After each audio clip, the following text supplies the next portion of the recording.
Everyone, আজি আপোনালোকৰ আগত 2020 চনৰ ৱেগনাৰ ZXi 1.2 লিটাৰ এখন লৈ আহিছোঁ, যোনখন আপোনালোকে ডিসপ্লেত দেখা পাই আছে। প্লাস গাড়ীখন ফাৰ্ষ্ট ওনাৰ হয়, প্লাস গাড়ীখন ৰেজিষ্ট্ৰেশ্যন 21 মুৰিগাঁৱৰ হয়। গাড়ীখনৰ কিলোমিটাৰ ৰান হৈছে 65,523। প্লাস গাড়ীখন যদি আপোনালোকে দেখা পাই আছে কেনেকুৱা ৱেল মেইনটেইন কণ্ডিশ্যনত আছে। গাড়ীখন তেনেকুৱা ধৰণৰ কোনো ধৰণৰ ৰিপেইণ্টেড নাই, আৰু আপোনাৰ কামত খালি অলপ চলপ ৰিয়াৰ ডোৰটো ডেন্টিঙৰ কাম আছে, যোনখন আপোনাৰ এটা ছেকেণ্ড হেণ্ড গাড়ী ল'লে অলপ কাম থাকিবই, আপোনাৰ অলপ চলপ ডেন্টিং পেইণ্টিং থাকিব। যদি আপোনালোকে কয় আমি কৰি দিম। প্লাছ আমি গাড়ীখনৰ প্ৰাইচ ৰাখিছোঁ 4,60,000 টকা, যোনটো আপোনালোকে ডাউন পে'মেণ্ট 1,00,000 to 80,000 মান দিলে আপোনালোকৰ আহি যাব।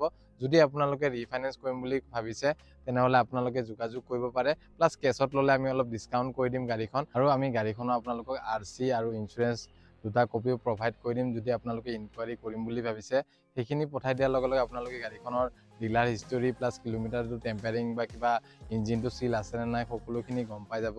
তো গাইজ, আপোনালোকে যদি ইণ্টাৰেষ্টেড থাকে তেনেহ'লে ইনকুৱাৰী কৰিব আছাম উইলছত। আমাৰ নম্বৰটো তলত ডিছপ্লেত দিয়া থাকিব।